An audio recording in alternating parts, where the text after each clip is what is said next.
In 1928, America's most widely read Italian-language newspaper, Il Progresso, went up for sale in New York City. And Mussolini saw a unique opportunity. Mussolini is concerned about who is going to buy the Il Progresso Italo-Americano. And his contacts actually get involved and want to make sure that the new owners will be empathetic and sympathetic to the fascist regime. The prospective owner was a brash Italian-American entrepreneur named Generoso Pope, who saw in newspaper publishing a way to broaden his own influence in America.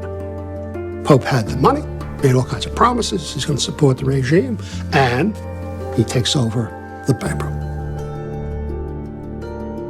Generoso Pope was an unlikely ally to the fascist leader, having made his fortune in the world's biggest capitalist economy. Generoso Pope is a kind of Italian-American Horatio Alger story. He was born in a small village outside of Naples. He comes over by himself at age 15 with $10 in his pocket, and he doesn't speak a word of English. It's a cliche, but it really is a rags to riches story. He came in 1906. Within months, he was working, hauling water to the railroad workers who were building Pennsylvania Railroad Station.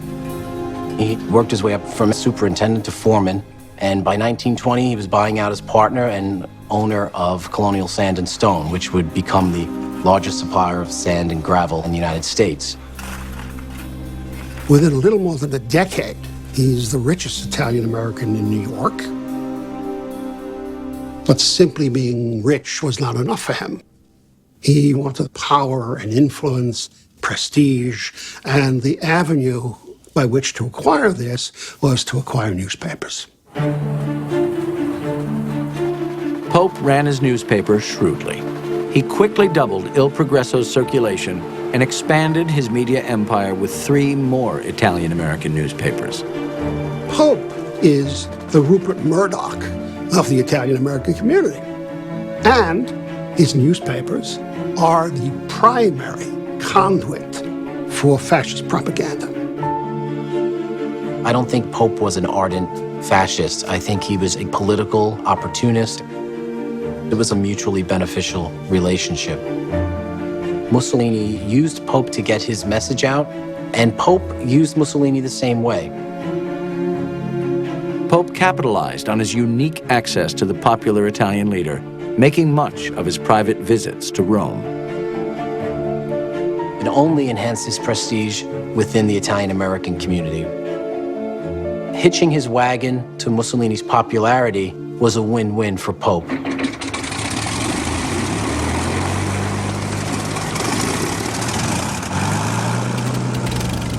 In 1933, Pope would help promote Mussolini's grandest propaganda feat of all. Intent on displaying Italy's new military might to the world, Mussolini sent Air Marshal Italo Balbo on a transatlantic voyage to America. Balbo's squadron of 25 seaplanes flew in perfect formation, heading to Chicago's World's Fair. Tens of thousands of Italian Americans gathered on the shores of Lake Michigan. Caught up in the spectacle of Italy's newfound glory, they eagerly awaited the fleet's arrival. Oh my God. Oh, it was a big deal in our neighborhood. In my house, too. Especially my mom. She was really enthusiastic about it. I was selling newspapers right on the beach there at Grand Avenue. The beach was covered, the traffic was blocked on Lakeshore Drive there at the time.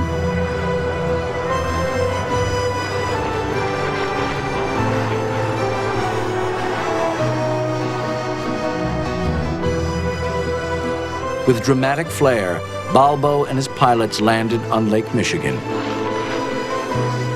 greeted by the cheering throngs. It was a sight to see, and the Italians were proud. It made them proud that he was able to come to America. It was thrilling. It was actually thrilling to see them come in from all the way over there. He had a white suit, and he was a very handsome man, that Italo Balbo. Maybe that was part of his charm, I don't know.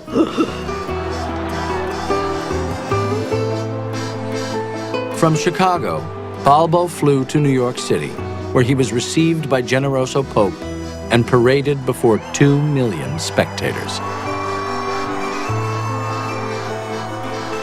Later, to a cheering crowd, Balbo exulted, "Be proud you are Italians. Mussolini has ended the era of humiliations." You can't minimize for a second the popularity of Mussolini in the United States. I mean, it's not just Pope. The entire cadre of prominenti, newspaper editors, lawyers, judges, various other kinds of politicians, all of them supporting Mussolini, all of them contributing to the mythology that is being created about this great regime. I mean, Roosevelt referred to him as that fine gentleman. And so for Italian Americans, there is this idea that the respect and admiration for Mussolini can somehow reflect back upon them. That we're not, these lowly cafoni anymore, that we've attained respectability and power. Most Italian Americans are taking from fascism this celebration of their Italianness. Most Italian Americans are not fascist. They're probably not aware of or don't understand the political intricacies of fascism in Italy. In Pope's papers, Italian Americans would have read little of the growing accounts of fascism's dark side. Mussolini believed in political violence as a means to power, and accounts of torture and assassinations at the hands of his squadristi were rampant in Italy. In 1935, when he invaded Ethiopia with a devastating force of planes, tanks, and poison mustard gas, shock and rebuke rippled through the international community. When President Roosevelt threatened to intervene, Pope doubled down on his Italian ally.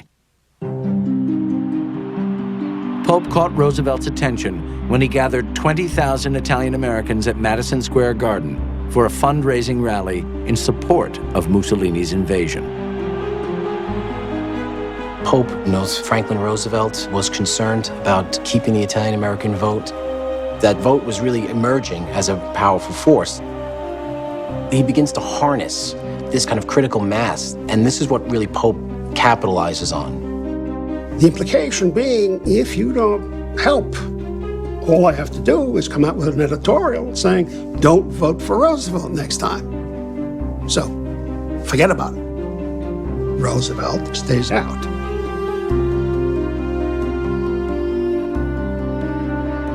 There was nobody in the Italian community who could swing Italian votes towards the Democrats the way he could.